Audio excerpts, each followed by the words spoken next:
Hello all, welcome to this Show Racism the Red Card for DARPL session which aims to demystify terminology. We will be looking at acceptable and unacceptable terms and providing some history and context around racist language that can be used to educate others.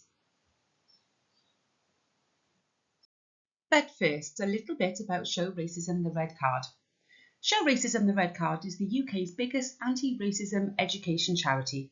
We use sports stars and other role models as a tool of engagement to bring children, young people and adults alike into conversations about race and racism with the aim of empowering people to be anti-racist in their own spaces. Our work includes direct anti-racism sessions with children and young people. These range from short-term, one-off education sessions to years-long pupil ambassador work such as through our Leaders of Now programme. Our adult work is similarly diverse and takes place both in person and online, covering a range of topics from definitions of racism and anti-racism, self-reflection, terminology, resources, recognising and responding to racism and action planning. We also offer an auditing service. Show Racism the Red Card runs a host of awareness raisers initiatives, including our schools competition, Wear Red Day in October, Month of Action and community iftars. Alongside this, we produce educational resources such as teacher packs linked to big events like the World Cup, Euros, Six Nations and Olympics and Paralympics. Finally, we produce research, including our most recent A Work in Progress report, which we use to lobby for change in Wales. For more information on any of these things, please visit Show Racism the Red Card's website, theredcard.org. Whilst many of you may be working through the content alone, we are aware that some settings may choose to do this as a larger group. If this is the case, please take into account these 3 ground rules. Firstly, responsible communication. Consider what you are saying before you speak. Remember, words have power, and so consider the impact these may have on your fellow participants before you speak. Secondly, openness, honesty and confidentiality. Whether you are alone or in a group, openness to learning and honesty, even if that is just with yourself, is vital to effectively taking on board received learning. If you are in a group setting, please respect confidentiality and please do not share anything anyone has said unless they give you permission or unless it is a safeguarded issue. Finally, bravery. Being brave can take many forms. If you have lived experience of racism, some of the topics covered may be triggering or bring up unexpected memories or thoughts. Bravery here may take the form of being kind to yourself, taking breaks and breathers as appropriate, and undertaking activities that make you feel safe. Example, talking to people you trust. For everyone, bravery may also take the form of following up on the session with questions for Show Racism the Red Card, or recognising that you may not have got it right in the past and accepting and changing that. Before we move into the discussion around terminology, we must first remind ourselves of the definition of racism. Whilst there is no perfect definition due to the different ways racism can manifest and impact individuals and groups of people, this is a definition as created by a diverse group of staff at Show Racism the Red Card. Firstly, it states, racism is a system of power which perpetuates prejudice, discrimination and oppression. Power is central here. It is important to consider what power looks like, what form it takes, who has power and who does not. Secondly, lived experience can come from direct and indirect racism, whether intentional or unintentional. It impacts people personally, economically, and socially. No matter if it is intended or not, racism can still have impact and can impact people in many different ways. Next, racism asserts groups of people that are deemed inferior or superior based on 1. Skin colour, 2. Religion, 3. Nationality, 4. Culture. This is often a clear way of breaking down the definition of racism for younger children. And finally, racism was constructed historically, resulting in structural outcomes of advantage and disadvantage. If we recognise that children are not born racist, we see that racism is taught or learned. We see that it is a narrative that has been constructed, and if it has been constructed, it can be deconstructed. When talking to children and young people about this, we sometimes ask them to visualise a path that is blocked by rocks. These rocks represent racism. They can approach these rocks in different ways. If they add rocks to the pile or act in a racist way, they continue to block the path. They may wish to go around the rocks or clamber over them if they are able. This may be inconvenient, but they move off on their way and the rocks remain. If we think of this as being non-racist, it's that act of not adding to racism, but also doing nothing to challenge it, so racism is allowed to continue. Finally, they may choose to shift the rocks out of the way. This may be hard work and is easier with a group or with the right tools, but it is only through challenging the rocks, racism in this case, that we can truly be anti-racist. It is that idea that racism is a system of power that we will explore now. In 1983, sociologist Marilyn Frye created the birdcage analogy to explain the pervasive nature of sexism. This idea is also transferable to racism. If we consider a birdcage, looking closely at just one wire might mean we cannot see the other wires, meaning we do not understand why a bird would stay trapped. However, when we step back and take a broader view, we see that it is through a system of sometimes overlapping wires that this bird is kept caged. In terms of racism, these bars of the cage might be racist language, lack of realistic representation in education, in the media, throughout history, in public spaces, etc., stereotypes and prejudice, police brutality, the list goes on. This is why racist language can be so traumatic. It is not just a word, but rather a symbol of the systems of oppression that support its impact. Show Racism the Red Card is frequently made aware of teachers using outdated materials and reading out racist language in texts without thought. If a school has paid sufficient consideration to the texts it uses and decides that they are both relevant to the pupils they teach and the wider world and have sufficient value, but still contain racist language, this should be approached with thought and care. Sufficient warning should be given to pupils that racist language is contained in the text. The racist language should not be read out loud due to the impact it may have on individuals or the risk of it becoming legitimised, and it must be contextualised and used as an educational opportunity. Educators must keep a close watch on any of the pupils who may be affected by reading the language and ensure appropriate support is offered in a discreet and sensitive way. Many schools will have a policy on this, but if not, take time to consider what approach you may use within your own classroom. It's important to remember that language has impact. Language is a very powerful method of structuring attitudes and shapes how we perceive ourselves, others, and the world around us. We must also note that words can have power, and the intention behind the use doesn't necessarily alter the effect they can have, and that language can contribute to the creation and perpetuation of stereotypes. We will now start to explore some terms in more detail. Words are not written in full, they are asterisked out, but we appreciate that these can still be triggering, so remember that bravery can include taking a break when it's right for you. If you are working in a group, take care to discuss the words by referring to their number so as not to accidentally use racist language. On the screen there are a number of commonly used words. Pause here to take some time to think for yourself or discuss with your group which words you might find acceptable or unacceptable. Now we will go through them. Numbers 1 and 3, black and white, are acceptable words to use as descriptors of skin colour. They must not be used with an insult or unnecessarily in a way that might other individuals. For example, so you know my friend Paul, he's black, he scored a hat-trick this week. This is unnecessary information for the story, and as it is unlikely that Paul's ethnicity would have been mentioned if he was white, it establishes whiteness as the norm. Number 2 is an unacceptable word, as it has been used in the past to other people who make up part of global majority. For example, in countries such as the US, there were systems of segregation with areas that had a sign saying no number 2 allowed. While segregation was not part of UK law, there was very little protection from this either until the 1960s, and so there are examples of housing adverts that say no number 2. Additionally, it was a label that was placed on people with black skin, not something this very large group chose for themselves. Numbers 5 and 6, mixed heritage and mixed race, are acceptable terms to use, meaning the bringing together of one or multiple heritages, but we must understand that when we refer to race, we are referring not to biological categories, but politically created groups, example based on skin colour. Number 4 is not acceptable based on both its meaning and its history. The second part of this phrase comes from the Latin word castus, literally translating as pure. This purity referred to whiteness under systems of white supremacy. An example of this was during the transatlantic slave trade, where enslaved women would be raped by their white slave owners and become pregnant with children of mixed heritage.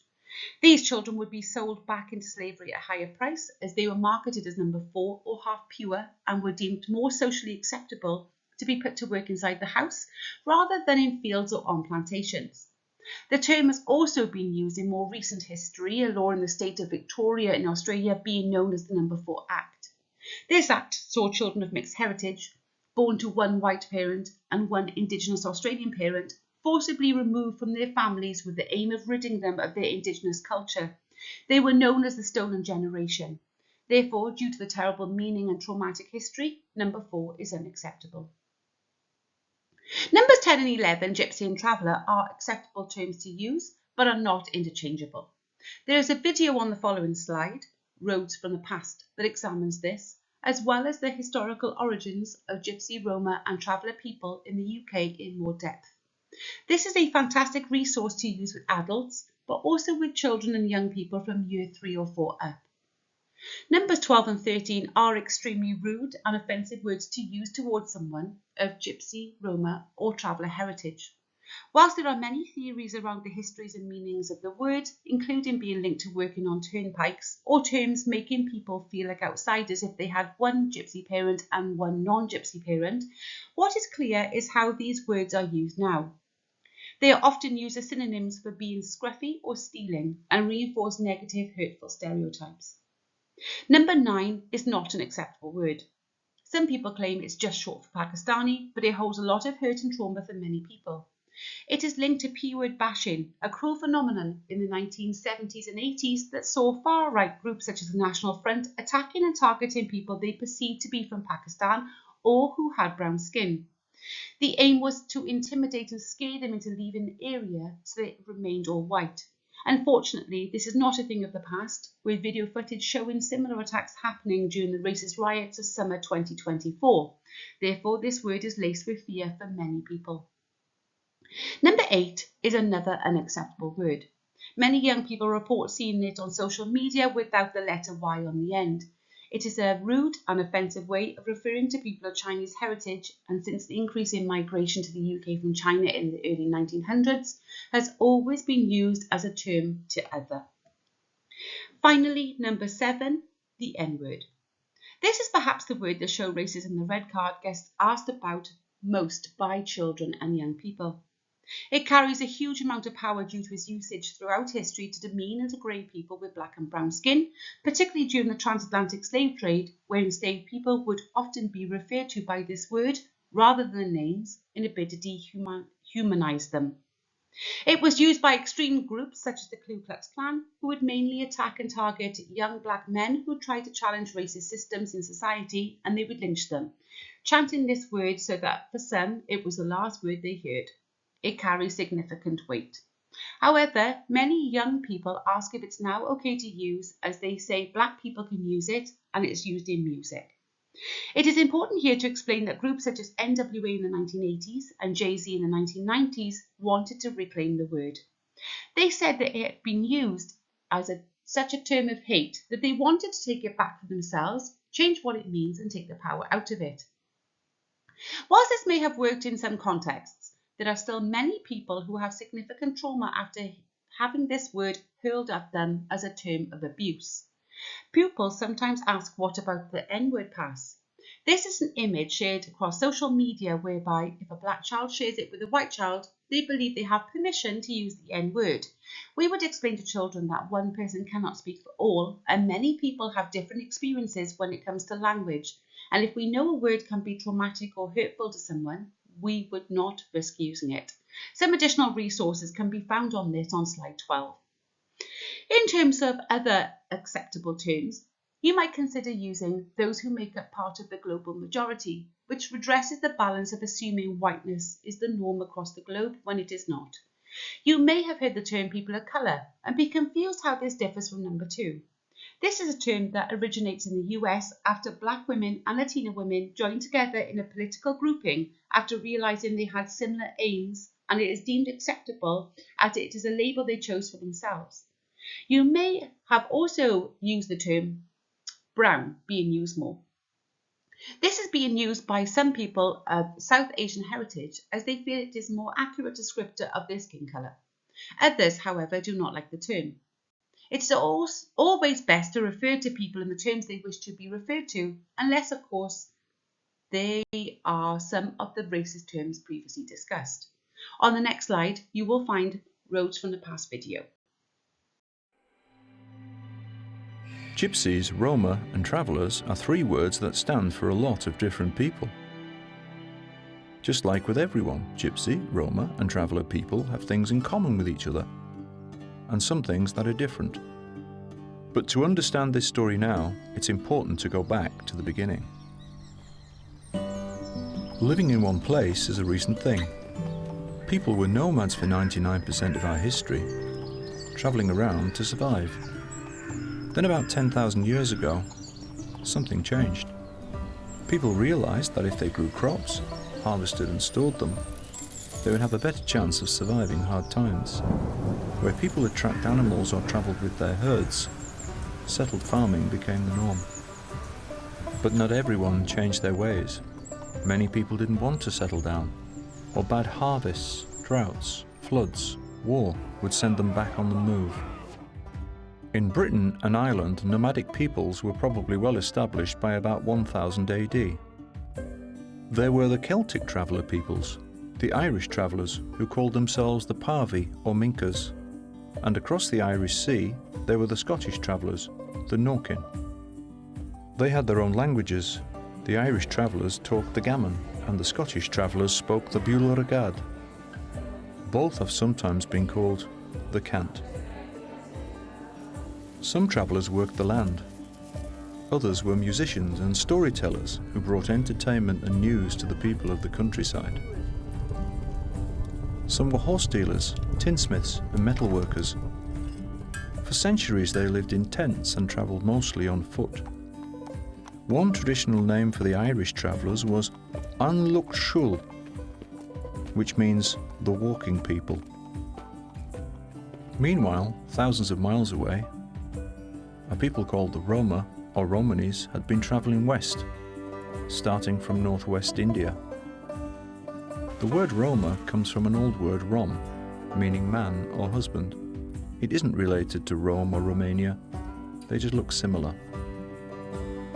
In the late 1400s, a group arrived in Scotland. They were received by King James IV. They told fortunes, had exotic-looking clothes, darker skin and an Indian language, Romani.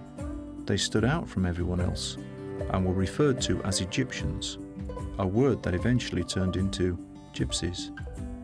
As time went on, they did much of the same work as other travellers. Some were specialists in other trades, like wickerwork, charcoal burning, even pearl fishing and snake catching. In the 1500s and 1600s, there were some attempts to expel them from the land. In some cases, people were deported across the sea, or even hanged for being gypsies. But by the 1700s, Romani gypsies lived all over Britain. Some families mixed with the travellers who were already here. Down in England and Wales, like elsewhere, most nomads lived in tents made from arched sticks stuck in the ground with canvas on top. But some gypsies and travellers put their tents on flat carts to keep them off the cold, wet ground. The traveller's wagon was born. The bow-top became a common sight in Ireland as well as Britain. Later, wagons were purpose-built in various shapes and sizes, mobile works of art. Over the years, travellers went back and forth across the Irish Sea and the borders of mainland Britain. Some worked on the canals and motorways, fought in wars for their country, and many became self-employed. They did jobs like scrap metal collecting, roofing, flower selling, and tarmacking, trades you could take on the move, trades that continue today. Romani people from other parts of Europe continued to come, in small numbers at first, with more arriving in the 21st century. So those three words, gypsies, Roma, travellers, they hide a lot of meaning. They get used in lots of ways, But they're just the names of people, like English, Indian, or Italian. Over the years, some travelling people have settled down. Some move less often, and others hardly at all.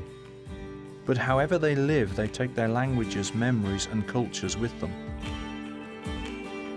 They are proud of their roots and their family, and why shouldn't they be? After all, if you go back far enough, there's a traveller in every story.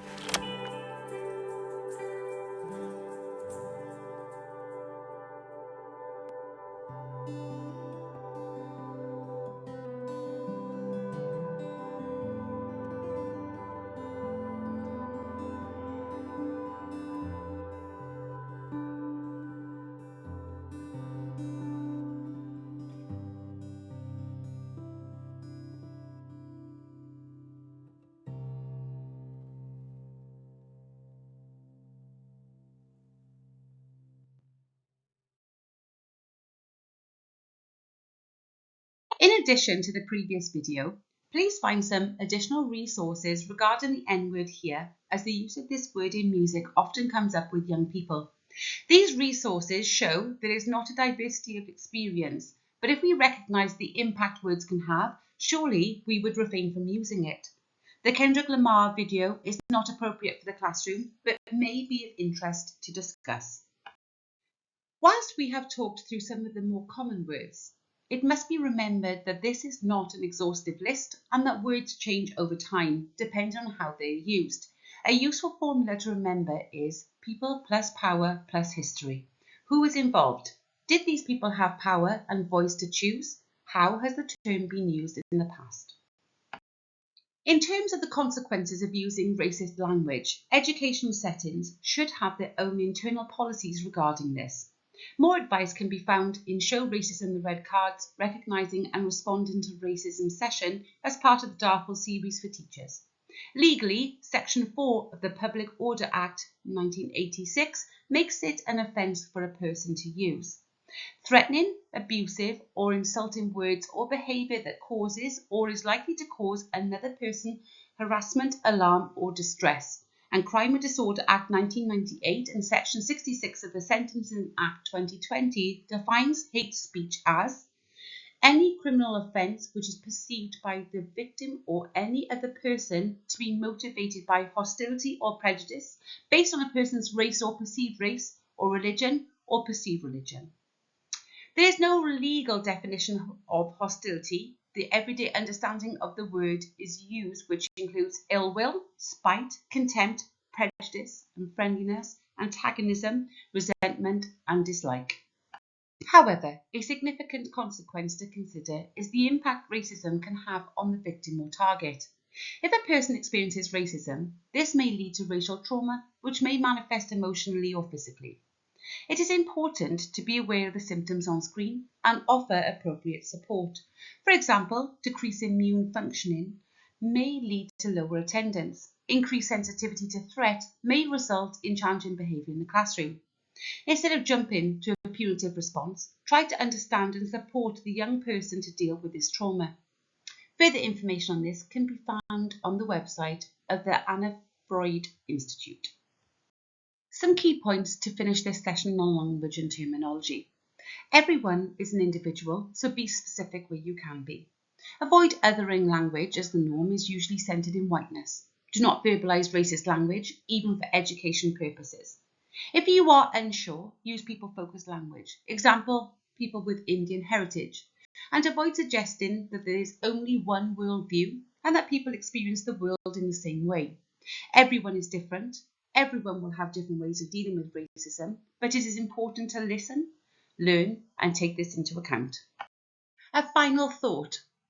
What is needed is not a simple list of prescribed words, but rather an awareness of and sensitivity to the oppressive and discriminatory potential of language. It is about being sensitive to the power of language and doing our best to be inclusive.